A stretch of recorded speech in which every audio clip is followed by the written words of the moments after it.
What's the biggest double life you've ever personally seen revealed? Story 1. A counselor at my college in Michigan faked his identity for over 40 years. Back in the 1960s, he was a civil rights organizer in San Francisco and got involved in a shootout with the police. None of the officers were injured, but he was shot in the foot. He was supposed to appear in court later, but he disappeared instead. Over the next 4 decades, he built a completely new life, earning a master's degree under a false identity and eventually working as a guidance counselor at a community college in Michigan. His real identity was uncovered around 2010, and he was put on trial in California for the shooting. He ended up being sentenced to a year in jail and fined around $8,000. He was a nice guy. You'd never expect someone who seemed so normal to actually be a fugitive who had been on the run for decades. Story 2. There was a kid at our church who started attending the youth group when he was about 15. Everyone liked him, but he was always a little reserved. Fast forward 3 years to graduation season. People kept asking him what his plans were after high school and if he was excited, but he always changed the subject. Eventually, he confided in one of the adults that he wasn't graduating because he hadn't been to school since he was 8 years old. His dad had pulled him out and never let him return. A lot went down after that, but the church members stepped up to help him. They got him into an accelerated high school program, and in just 3 years, he earned his diploma. Now, they've even covered his tuition so he can attend a 4-year university. Story 3. My sister-in-law had a second child while still married, though she was separated from her husband after catching him cheating. The father of her new baby was her father's former protege, who was also married with children. This all happened in China during the height of the one-child policy. For her parents, the separation and affair were a secret until the baby was born. Once they found out, they helped her maintain the lies to protect their reputation. Her ex-husband didn't know about the child or the affair. His family, with whom she stayed in touch, was also unaware of the separation, the affair, and the baby. The situation was even more complicated because she and her ex shared custody of their first child. To keep up appearances, they pretended to still live together for years. The older child was instructed never to mention his younger sibling to his father, despite spending time with both. Some close relatives knew bits and pieces, but to the outside world, including the prodigy's family and the government, there was no affair, no separation, and certainly no second child. How she managed to pull that off, I have no idea. She wasn't just living a double life, she was living multiple overlapping realities. Imagine the logistics. Getting a child who officially doesn't exist to school under a false identity, then picking up the older child who had just been with her secret lover, then making sure the lover got back to his real family while she reunited with her cheating ex-husband, so they could all attend a family lunch together, pretending they had come from the same home. All the while being careful that neither she nor her older son let slip that she had to pick up her other son from school afterward. Just thinking about it gives me a headache. Story 4. My uncle runs a business installing internet in hotels, which has him traveling all over the West Coast. Recently, he asked my aunt about having an open relationship. Turns out most of those business trips were actually to meet up with his business partner, who he's been having an affair with for the past year or two. And it gets worse. His mistress has been pregnant twice. Both times the pregnancies ended in miscarriages, but both were intentional. My uncle and aunt have been married for 12 years and have a 5-year-old son. My aunt, on top of all this, has terminal cancer. And behind her back, my uncle has been introducing their son to his mistress as his new mommy. Needless to say, that open relationship isn't happening. They're getting divorced. Story 5. Funny timing to come across this question today. A little background. About 7 years ago, my brother was struggling with addiction, using just about anything, though alcohol was his drug of choice. Our family has a long history of alcohol use disorders. He dropped out of school and spent a few years cycling through treatment centers and sober living houses. 3 years ago, he decided to move back, about 2 hours from my parents' house, and re-enroll in school. At this point, he was older than most students, and socializing was difficult, so he spent almost every weekend at my parents' house. He said he was pursuing a chemistry degree, constantly talking about his classes, professors, and coursework. He knew the schedules, described the teaching styles, and like clockwork, dropped off his dog at my parents' house during finals week to study without distractions. On Friday, our entire family traveled from all over the country to attend his graduation ceremony. We were beyond proud. We thought he had achieved the impossible. But before the ceremony started, we couldn't find his name in the program. Then we couldn't spot him walking with the other graduates. About 30 minutes in, my phone rang. It was him. He was drunk. Turns out he had never re-enrolled in school. He had moved back, convinced my parents to cover his rent and utilities for 3 years, and spent most of his time drinking, gaming, and sleeping. No one had any idea.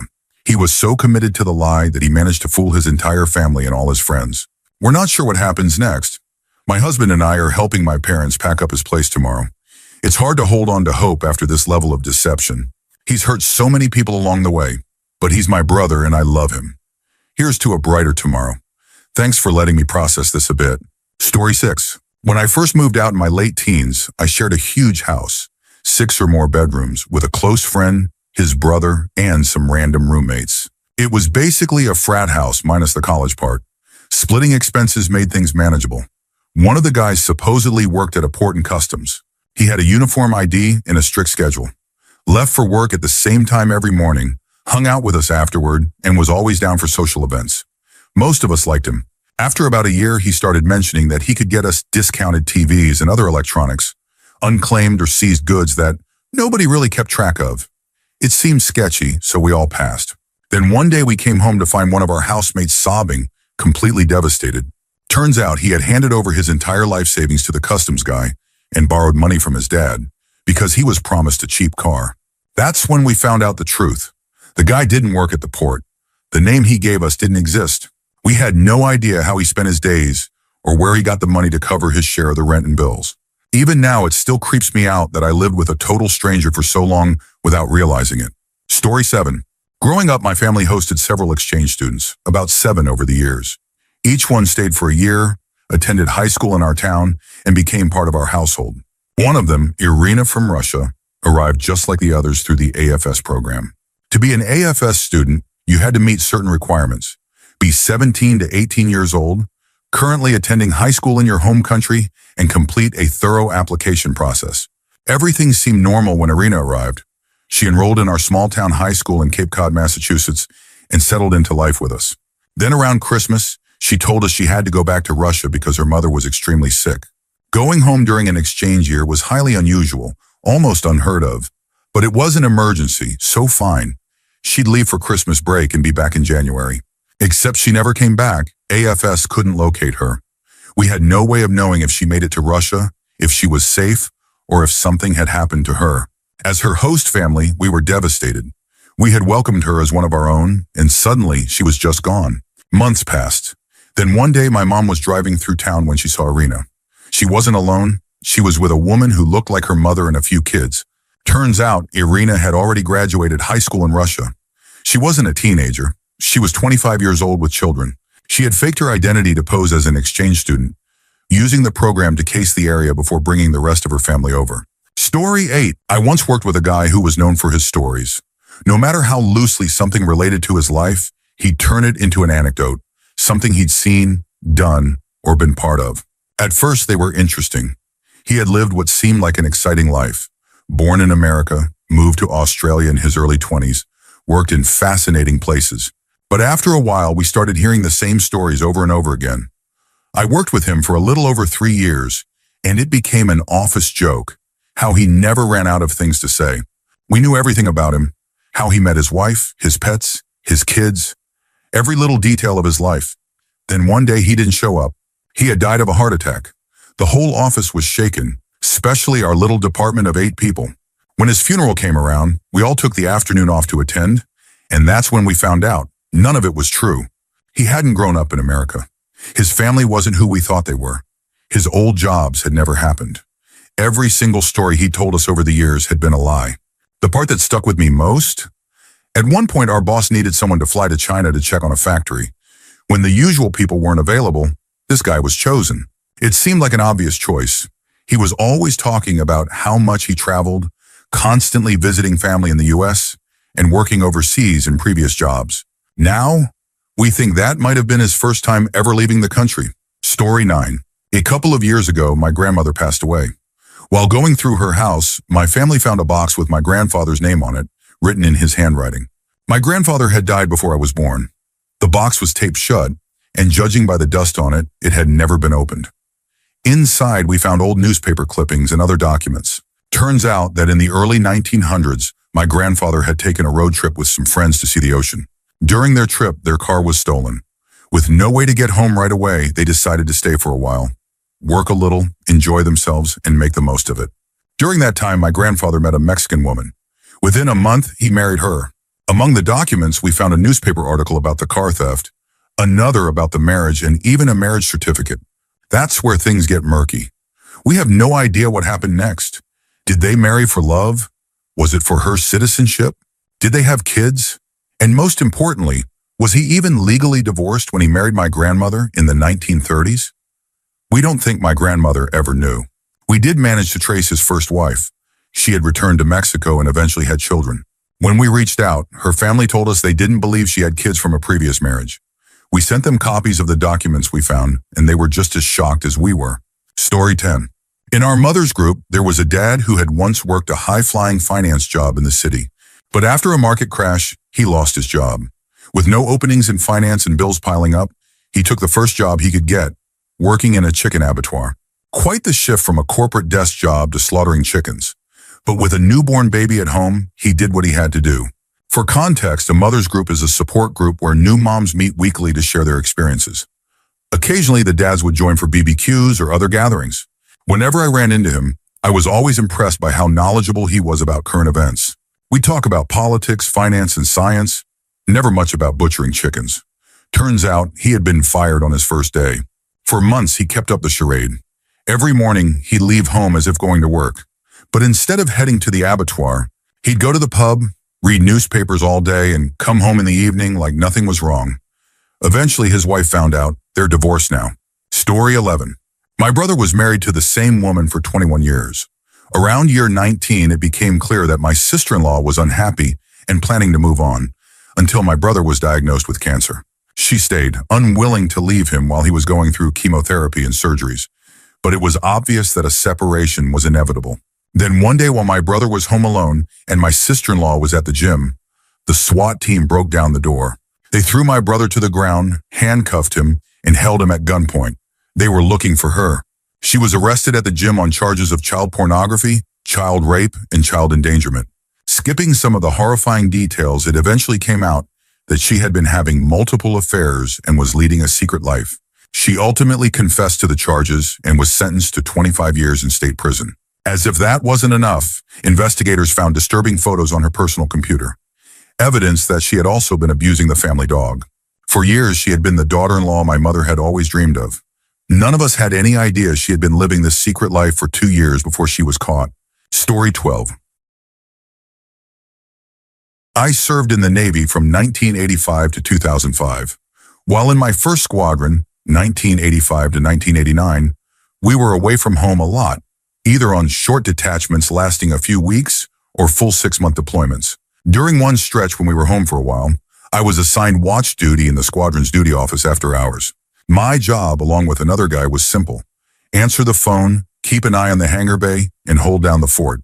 Not long after our shift started, we got a phone call from the wife of one of the guys in our squadron. She asked when the squadron would be returning from detachment. I glanced at my watch partner, confused. We weren't on detachment. I told her everyone had been home for months. She insisted. Her husband had been out on debt for 3 weeks, and she needed to know when he was coming back. I assured her that nobody was away, and in fact, I had seen her husband at work earlier that day. There was a pause, then she hung up. Turns out her husband had been lying to her, telling her he was on detachment while secretly shacking up with his girlfriend for weeks at a time. She ended up calling the commanding officer to confirm when he had actually been deployed. That's when she learned that he had been pulling this stunt for years. Infidelity is officially against the Uniform Code of Military Justice. It didn't end well for him. Story 13. A fellow grad student I know has 2 young kids, one of whom is struggling to walk and communicate and is in the process of being diagnosed. She's balancing 10 to 16-hour days between interning, classes, and being a mom and wife. One evening, she got a call from a friend, excited to see her at her husband's work party. What?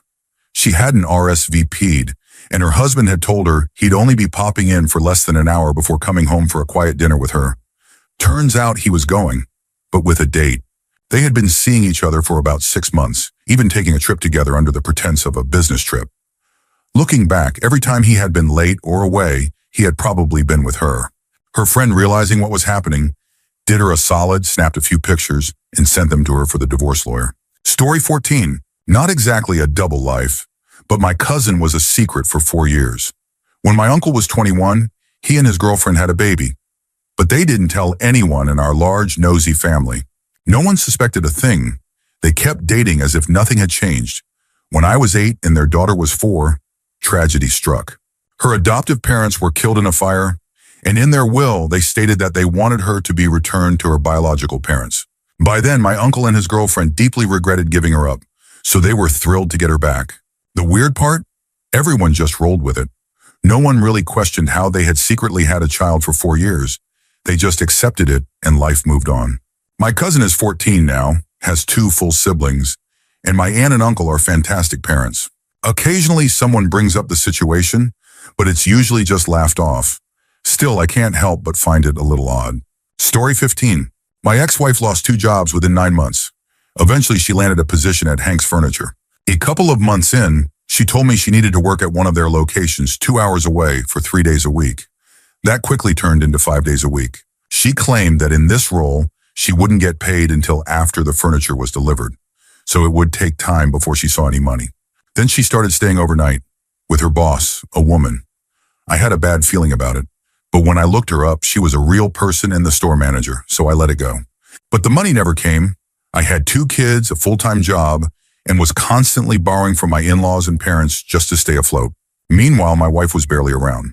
To make things worse, I had stupidly put her in charge of most of our finances. I didn't realize she had maxed out our credit card. Finally, after a month with no paycheck, I told her she had to quit and come home. She was furious, swearing she'd be paid tomorrow. And sure enough, $3,600 appeared in our account the next day. A few weeks later, I demanded she come home again. This time she did, but she wasn't happy about it. She even took our daughter with her on a trip to the store to pick up something she left behind. She took a photo of herself and our 5-year-old at the Hank's store, as if to prove she'd been there. Later, she returned one more time to pick up her paycheck, depositing $2,450. Then one day, I happened to check our bank transactions and saw an expensive lunch charge at Houlihan's, over $50. It rubbed me the wrong way. So I called the store where she had supposedly been working. When I got the manager on the line, I asked, "Hi, this is X, husband of X. Did you have lunch with her on Monday?" The response, "Who?" "X, she worked for you and stayed with you for the last few months." "I don't know that person. She never worked for me or stayed with me." A pit formed in my stomach. My head was spinning. I had to know for sure. I went to the Hank's Furniture in my town. They told me she had been fired months ago. There was never a transfer to another location. Panic set in. I got a lawyer and filed for divorce. That's when I discovered the truth. The 2 paychecks, they were payday loans from those same-day, high-interest loan places. And where had she really been? Staying with her ex-boyfriend from high school, presumably for S and drugs. She had gone to extreme lengths to keep her habits going while making a fool out of me. When she was served the divorce papers, she trashed my house in a rage. The silver lining? She didn't show up for the hearing. I got full custody of our kids. For a year, I allowed visitation at my discretion, but she rarely showed up. Eventually, she took me to court to demand scheduled visitation, only to miss that court date too. Cost me $1,000 for nothing. Years later, I remarried the love of my life. We decided to have my wife adopt my older 2 kids. I presented a 58-slide document of evidence proving my ex never paid child support and had been consistently absent. We won, the judge laid into her, saying all the things I had wanted to say for years. Closure is a beautiful thing, and now my kids don't have to suffer from the constant disappointment of a mother who never shows up. Story 16. A guy I used to work with lived in a small country town with his wife and 3 kids. When he was fired from his job, where I worked, the only position he could find at his level was in the big city, 2 hours away. So he would work in the city from Monday to Friday and return home to his wife and kids on the weekends.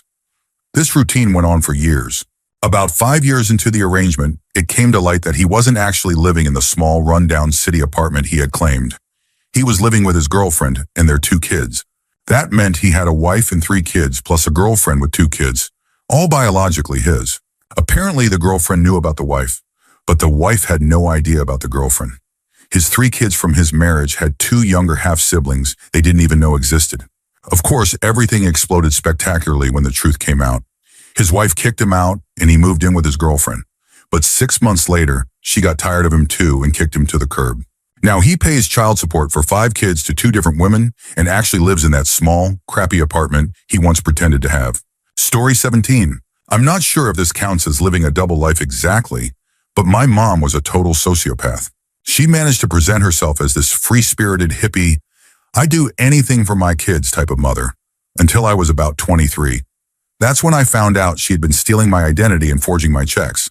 Not long after, my sister and I realized that our dad, who had recently divorced her, wasn't lying when he said she had run up insane credit card debt, cashed out his retirement account, and filed false tax returns to cover it up. And oh yeah, the 19-year-old boys she let stay at our house because they had supposedly fallen out with their parents, turns out they were drug dealers. And to top it off, she was sleeping with them. So not exactly a double life, more like a staggering amount of lies and manipulation. She did a lot more insane stuff, but it would take way too long to explain. I cut her out of my life a decade ago. It was rough for a while, but now everything's good. Story 18. When my dad married my stepmom, my biological mother had passed away young from cancer. She seemed warm and genuinely proud to add me and my 2 siblings to her family, which included her 2 sons. For a while, everything seemed great. She was enthusiastic about making a home out of the fixer-upper house she and Dad had bought in a nice neighborhood. They had an active social life, a membership at the yacht club, apparently Dad's 20-foot sailboat qualified, and even knew the mayor, his wife, and a few local celebrities. Her only quirk seemed to be her ever-changing, self-employed careers. Every month she would shift between being a clothing designer, painter, decorator, importer, anything that caught her fancy. She had no qualifications, yet she somehow managed to secure contracts to renovate apartment lobbies or repaint large car dealerships. Then things started going downhill between her and my dad. She was impatient to climb the social and financial ladder, while my dad was careful and responsible with his money. Their arguments became louder and more frequent, until one tragic night, after a massive fight, she died in what was ruled an accident, a long story I've told elsewhere. But what was uncovered after her death was absolutely shocking. For years, she had maintained a downtown apartment where she hosted daytime liaisons with men, likely ones she believed could provide what Dad wouldn't: money. The apartment had a king-size bed with a mirrored ceiling and other features that no one would describe to me. One of her long-term affairs had been with Dad's employer, a wealthy married man whose wife we had considered to be one of my stepmom's best friends. Suddenly, the origins of her many business contracts became clear: her network of male clients. The exorbitant fees she charged for repainting and redecorating buildings had nothing to do with her skills. Thousands of dollars worth of high-end furniture mysteriously disappeared from one of her projects in a single night because, apparently, she hadn't bothered to secure it. To our neighbors and casual acquaintances, however, she remained nothing more than a devoted mother and homemaker who had died in a tragic accident. Story 19. She's long dead and buried, but I've wanted to tell this story for years. A few years ago, I started a business with a woman I considered a friend.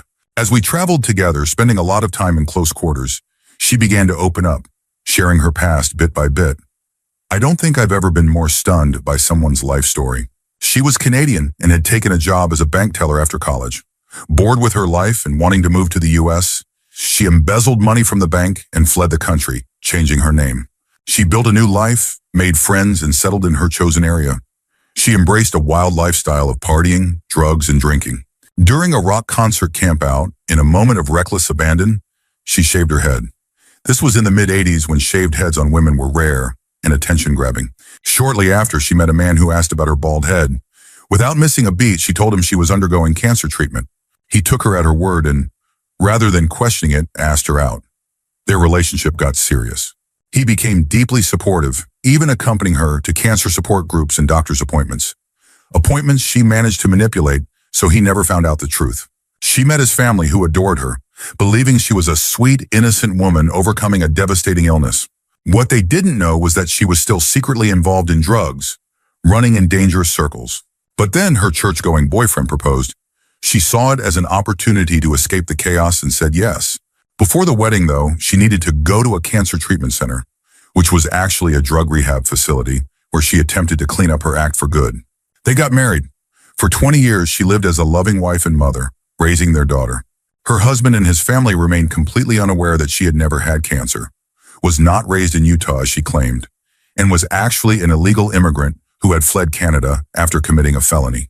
I never learned how she eventually relapsed into drugs, how the authorities found her, or how everything unraveled. But by the time she told me her story, it had been about 10 years since she was caught. She was still married to the same man, who now knew the full truth, but his family and their daughter remained in the dark. How they covered up the fallout from her lies, I have no idea. She shared all of this with me over a week-long business trip through Europe. By then, we had been business partners for 9 months, and everything was going smoothly. Then one day, while handling the company's finances, I noticed our bank account was overdrawn. That shouldn't have been possible. After investigating, I discovered that she had drained $50,000 from our business account for a long weekend in Vegas. She had no intention of telling me. This had happened just the week before. I hadn't even known she was in Vegas. Neither had her husband. She had simply taken the money and left. I was in complete shock. As business partners, she had full access to the funds, so legally it wasn't theft or embezzlement. But it was clear I had been completely blindsided by someone I thought had changed. This woman, who had once confessed to being a con artist, thief, and embezzler, had just done it again, this time to me. 3 days later, she was dead, a hero overdose. She died in an empty trailer in a parking lot in Stockton, California. No one had any idea why she was there. She lived in a completely different state. The unanswered questions haunted everyone.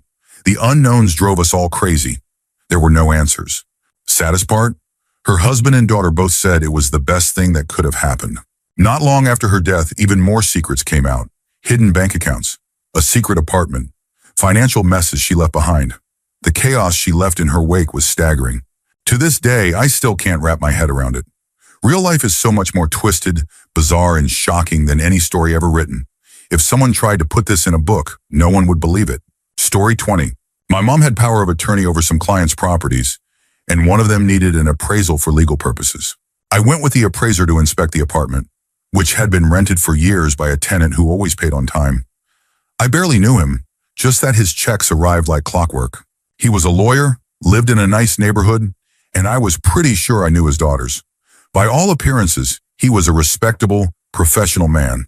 When we arrived, he greeted us politely, but I noticed he looked a bit nervous. He unlocked the door, and the second I stepped inside, I realized why. He had turned the apartment into a full-fledged S-dungeon. That's when it clicked. I understood why I had been delegated to oversee the appraisal instead of my mom.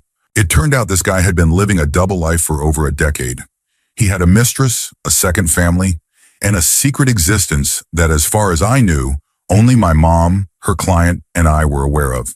He even had a daughter with his mistress, and she had a lovely Disney princess-themed bedroom. Right next to the mirrored ceiling, custom furniture, whips, and scented candles of the love nest he shared with her mother.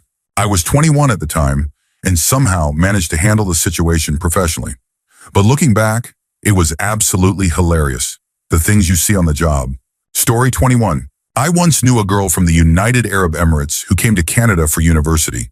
Her family was loaded. They owned a $5 million house back home, and she lived in a high-end apartment in downtown Toronto.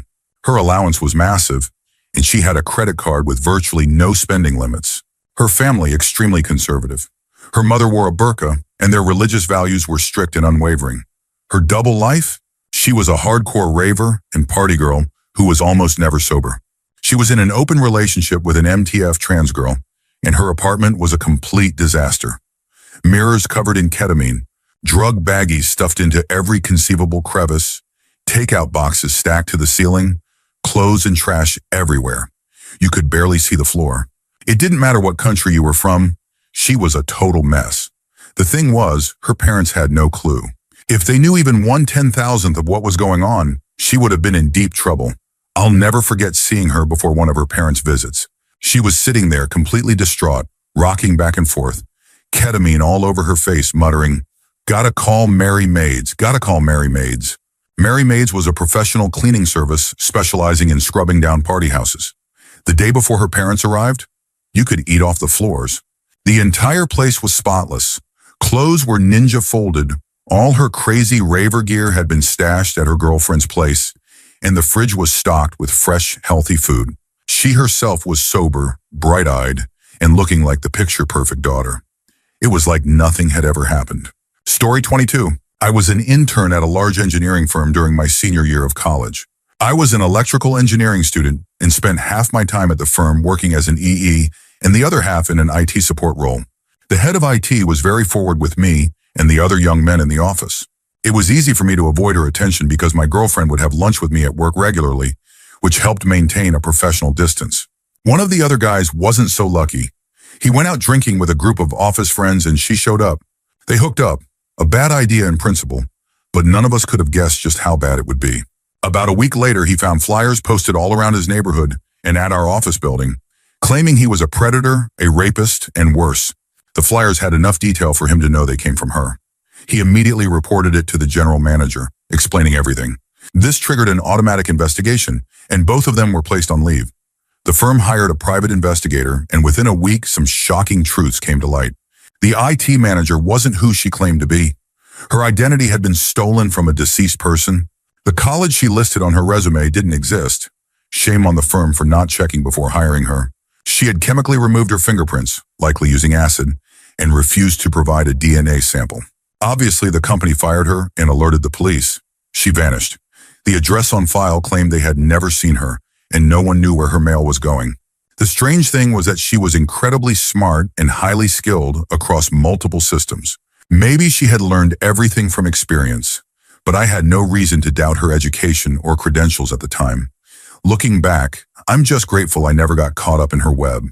This happened 20 years ago, and it left a lasting impact on both my personal and professional life.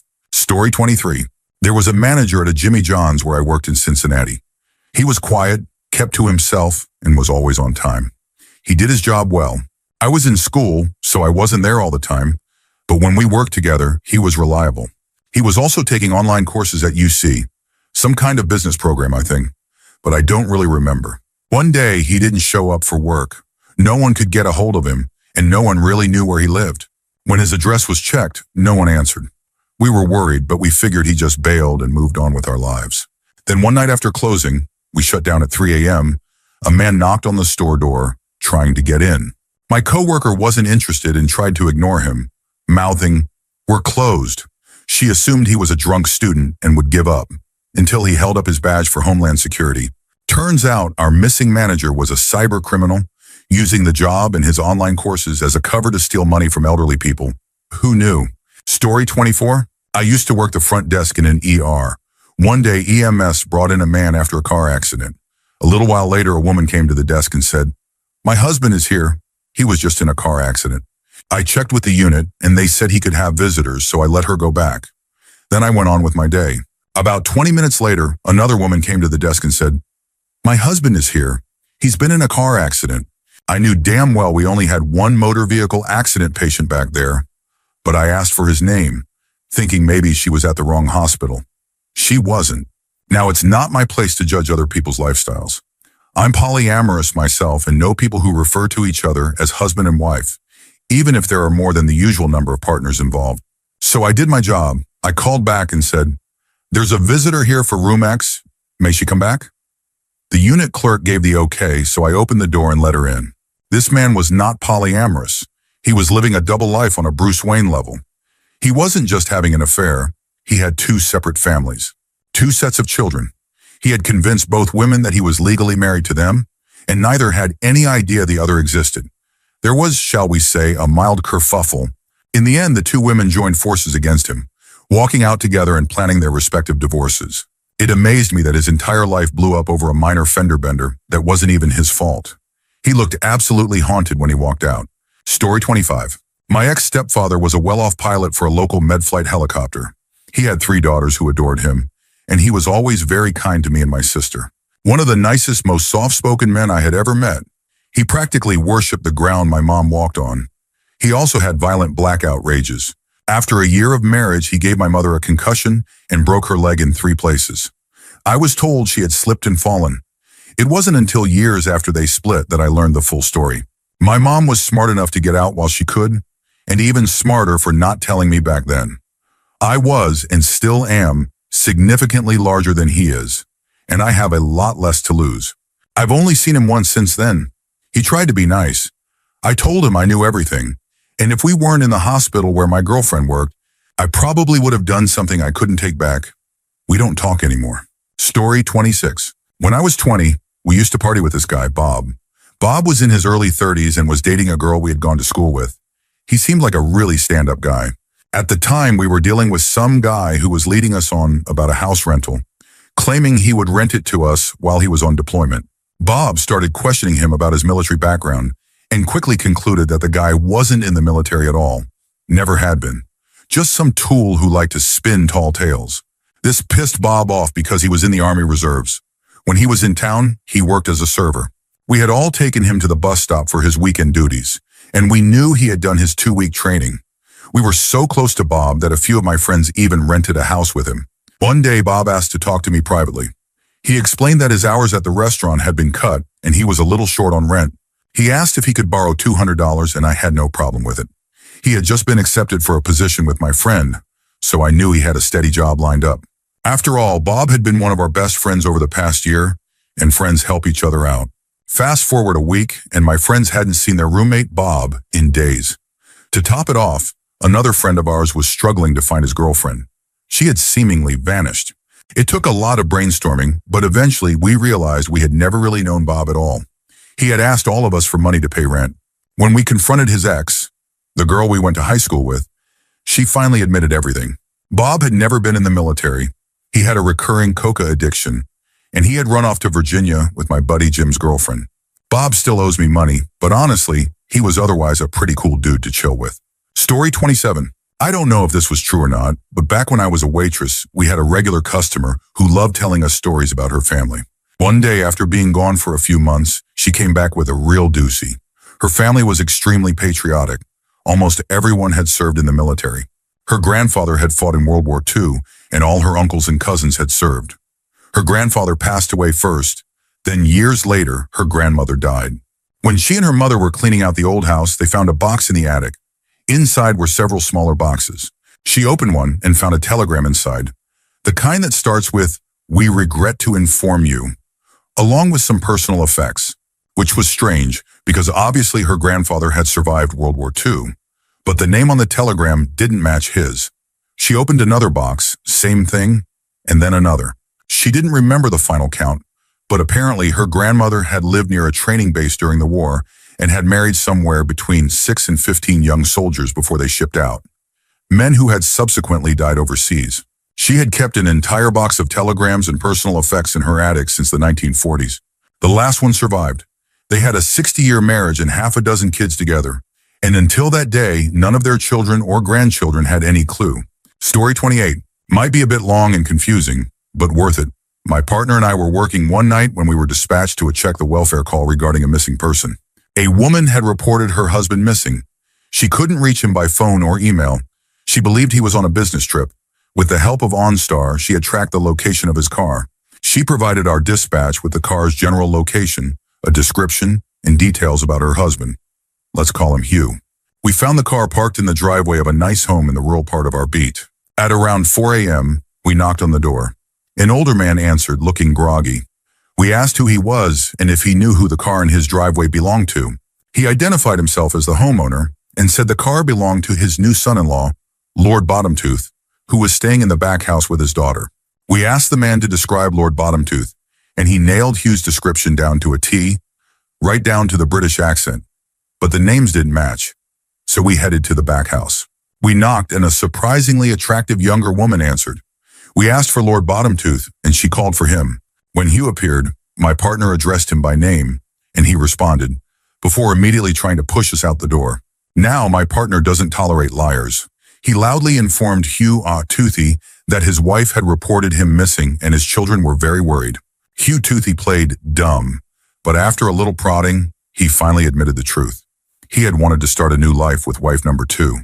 He had created a fake name and identity, planning to abandon wife number 1 and his kids entirely. We put wife number 1 on speakerphone to confirm his well-being. Meanwhile, I spoke with wife number 2. She had just married Toothy and had known him for a little over a year. She explained that he traveled a lot, which was actually when he was with family number 1.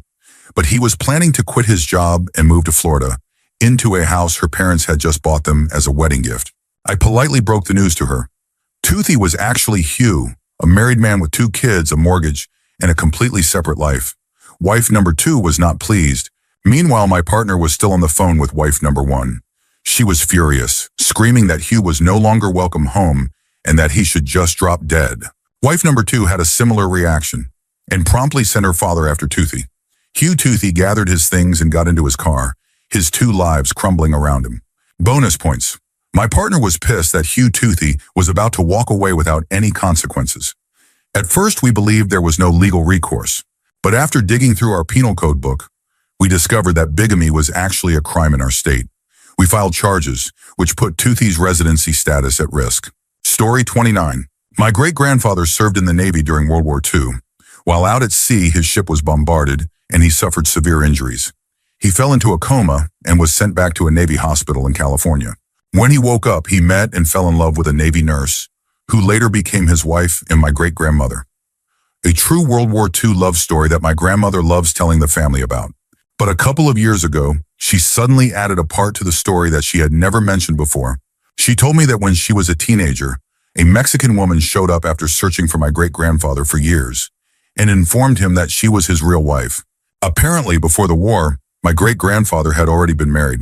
He had a wife and children with this woman, but when he woke up from his coma, he had no memory of them. So he stayed with my great-grandmother and started a new family, never looking back. As far as I know, he never had any contact with his first wife or children again. My grandmother only told me this once, and I'm not sure how much of it is true. She does have a habit of stretching the truth. But it's definitely an interesting double life story nonetheless. Story 30. My stepmother has a cottage up north, Canada, and I've been going there with my family since I was 8 or 9 years old. I'm 20 now.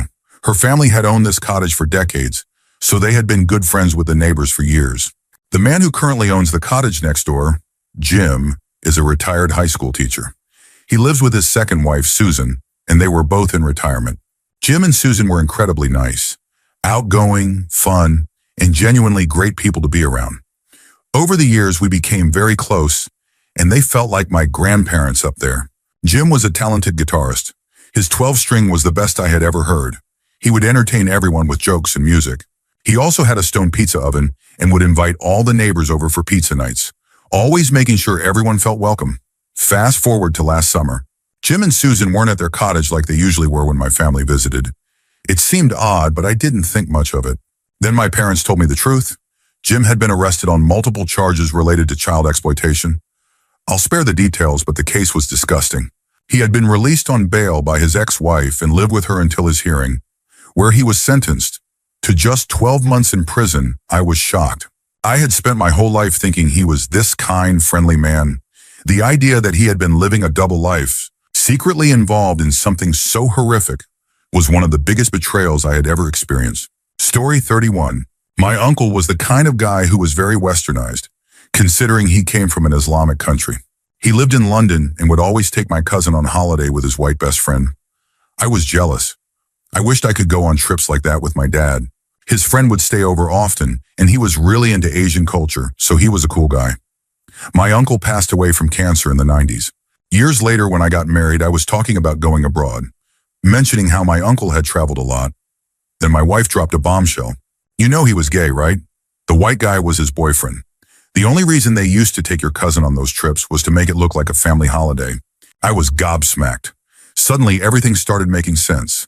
The ages of his kids, the fact that he didn't bring his wife over for 15 years when everyone else had, and even the photos of his friend.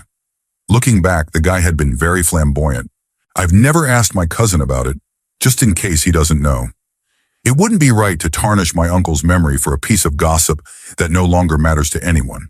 Story 32. I can only say so much without ruining someone's life, but I went to high school with a guy, or girl, who just disappeared one day. Rumors spread, dead in jail, murdered. It was an open secret that they were deeply involved in a drug ring. Fast forward a year, and the ring is busted. Lots of people arrested, retaliatory gang violence. People got hurt, or worse. This wasn't just some kids cutting drugs. They were in deep. You may or may not have seen it on the news. Fast forward another 4 years. I'm in a completely different state, far away, and I see this person in a fast food joint, just casually eating inside. I walk up to them and say, "Hey, Dudette, you're alive." They go pale or less black or less olive-skinned. Basically, they look like they had just seen a ghost. Then they say, "You absolutely cannot tell anybody you saw me. If word gets out, it'll be a race between the bad guys and the marshals to find me." Turns out they had flipped on the drug ring and entered witness protection. I have never seen someone so terrified in my life. They were legitimately afraid that by simply eating in a public place, they had just signed their own death sentence. Story 33. My ex, we were together for a couple of years and he had to move up north for work. We're in the UK, so it wasn't that far. We saw each other every other weekend. The plan was for him to finish his PhD, and then one of us would move to be with the other. Meanwhile, he was so busy with work and his PhD that we couldn't see each other during the week or even go on holiday. I thought that was perfectly reasonable. I was wrong. Turns out he had another girlfriend in a different northern city. The weekends he wasn't with me, he was with her. I was completely blindsided. The only reason I found out was because one weekend, while I was at his place, she decided to surprise him with a visit. He was out for a run. We started talking. By the time he came home, I told him to go fuck himself and left. She and I kept in touch after that. It turned out he was acting like two different people with us. With me, he was geeky, into media and reading. With her, he was laddish and into sports. I thought we were planning a future together, talking about having kids. Meanwhile, she had children from a previous marriage and he refused to see them. I knew all his friends. She had only met his brother once, because he must have told him that we had broken up.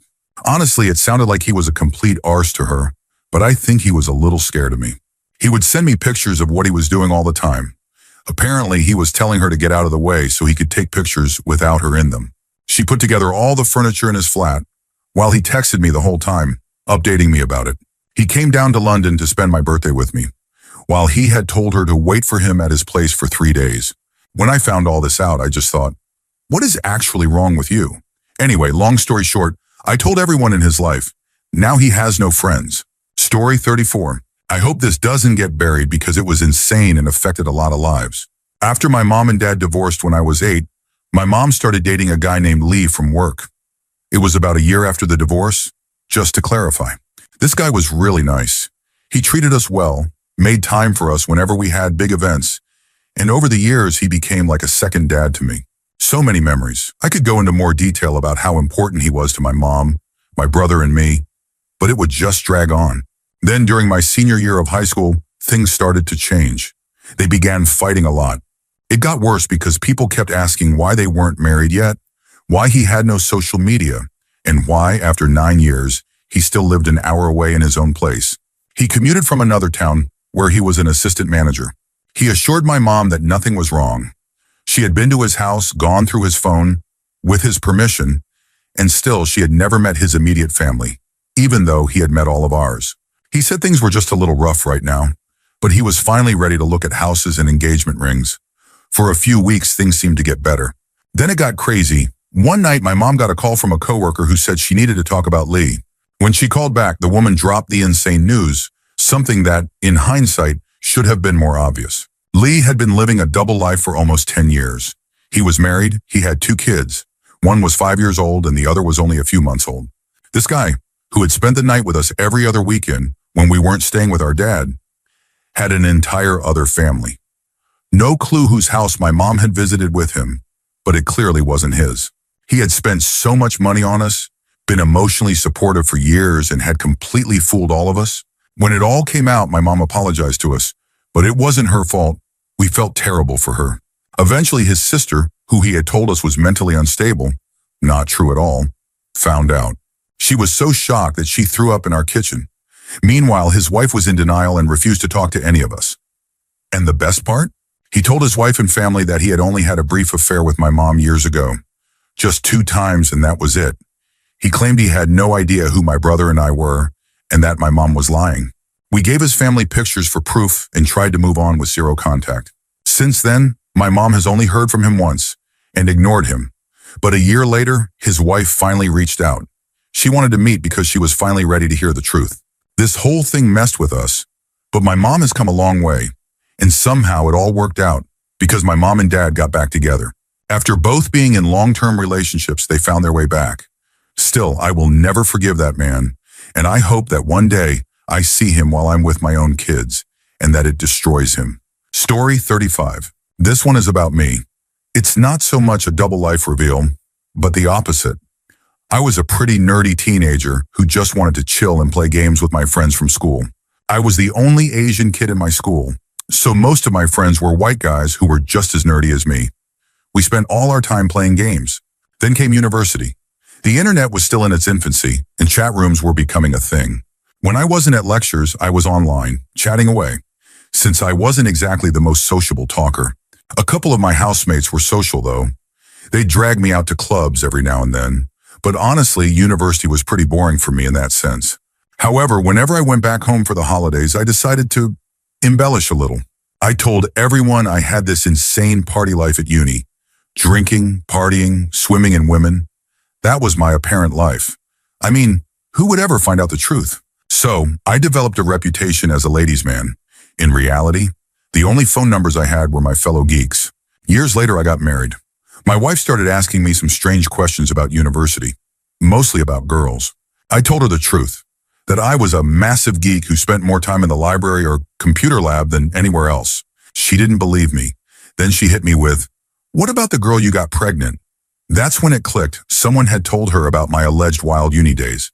In the end, I took her to meet an old university friend who immediately confirmed what a huge geek I was, that I was too shy to ever ask a girl out, let alone live the life I had claimed. Story 36. Working for the railroad, moving freight, means taking a train long distances to other cities. A one-way trip is already a 12-hour workday, and when you finish, you stay in a hotel. Since the job is on call, you sometimes sit in these hotels for 24 to 40 hours, just waiting to be assigned to take a freight train back to your home terminal. Then once you're back home, you wait another 24 to 40 hours before doing it all over again. The timing varies, but this is basically how the job works. Well, I worked with a guy who had a wife and kids in his home terminal. Let's call it Town A. He followed the exact routine I described. Back and forth from Town A to his away-from-home terminal, Town B. Then he died unexpectedly. When the state started sorting out his possessions, they ran into a problem. The man had another wife and children in Town B. Every time he went from Town A to Town B, he wasn't staying in a hotel. He was staying in a house he had bought with his Town B family. And when he traveled back to Town A, same thing. His Town A family thought he was just on another shift. Neither family had any idea the other existed until he died, and they started fighting over who got what was left of his estate. Story 37. When I was 18, my parents divorced. The way it started felt almost like a bad joke. My dad was sleeping, and my mom came into the room saying she was going to the store for cigarettes. She never came back. We had zero indication she was leaving. At first, we thought something had happened. Maybe she got into a wreck. When my dad woke up, I told him she had left for the store.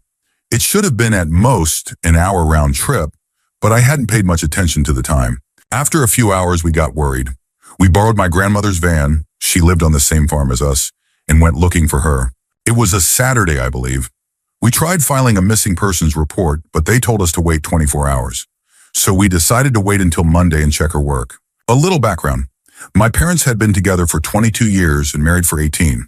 They had both worked at first, but after I finished 8th grade, they decided to homeschool me because they believed the system was setting me up for failure. My dad became a stay-at-home parent while my mom worked. I never saw them fight. My dad was never physically abusive toward her or me. At worst, he would get frustrated about the house being messy or the yard not being mowed, which were my chores. But he never yelled in a way that felt abusive. He'd just vent his frustrations. I wasn't under the illusion that their relationship was perfect, but I had no indication it was falling apart. Neither did my dad. On Monday, we drove our old van to my mom's work. We found her there, and my dad confronted her. That's when she told him she had decided to leave him. He was floored, shocked, hurt, angry, a flurry of emotions. He told her we had no food in the house, true, no money, also true, and begged her to at least leave something to get us through. On the way home, our van broke down. My dad managed to rig it enough to get back, but it was barely holding together. So now it was just my dad and me, no food, no money, except for $18 we scraped together from around the house and whatever pocket change my mom had handed him. No vehicle. Somehow we stretched that money for 2 weeks. Thankfully, my grandmother, my dad's mother, intervened and helped him get a truck so he could look for a job. He found one quickly and was able to provide for us again. In those first 2 weeks, my mom only stopped by the house once when my dad wasn't home. She mostly collected clothes and left. I talked to her briefly and asked why she was doing this. She told me she couldn't take living with him anymore, that she felt scared to be around him. To this day, I don't understand why. I never saw my dad do anything that would make her afraid of him. She said she had a place to stay and that I could move in with her. But I wasn't going to abandon everything I knew for a reason I couldn't even comprehend. So I stayed with my dad. I watched him go through the entire grief process. Hours of pacing, staring out the front door, lost in his thoughts. It went from shock to hurt to self-reflection. What did I do? And finally to anger and bitterness over how she handled it. They never saw each other again. The divorce was handled entirely through the mail, without contest. My dad actually initiated it. Then we found out why she left. My mom was terrible with money. I knew she was in debt, but as a teenager, I had no real awareness of our financial situation. We lived in a trailer on my grandmother's farm. Because of this, our monthly expenses were low. No rent, just utilities, insurance, internet, and a phone bill. Our total monthly costs were under $500, and yet we had no food in the house.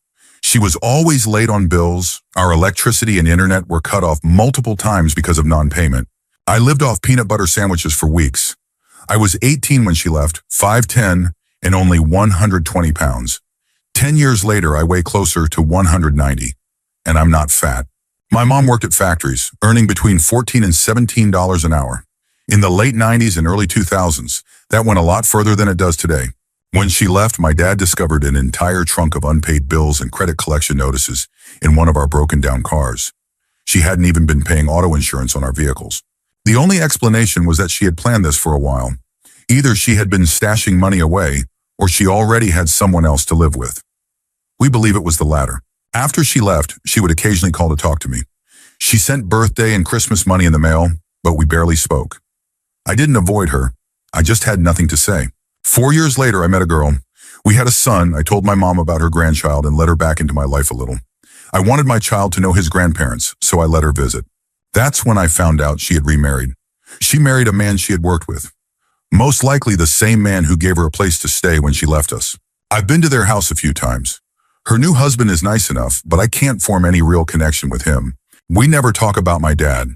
She acts like nothing ever happened, and while I still see her occasionally, I feel nothing toward her. She doesn't feel like my mother. But honestly, that disconnect didn't start when she left. It gradually happened throughout my teenage years.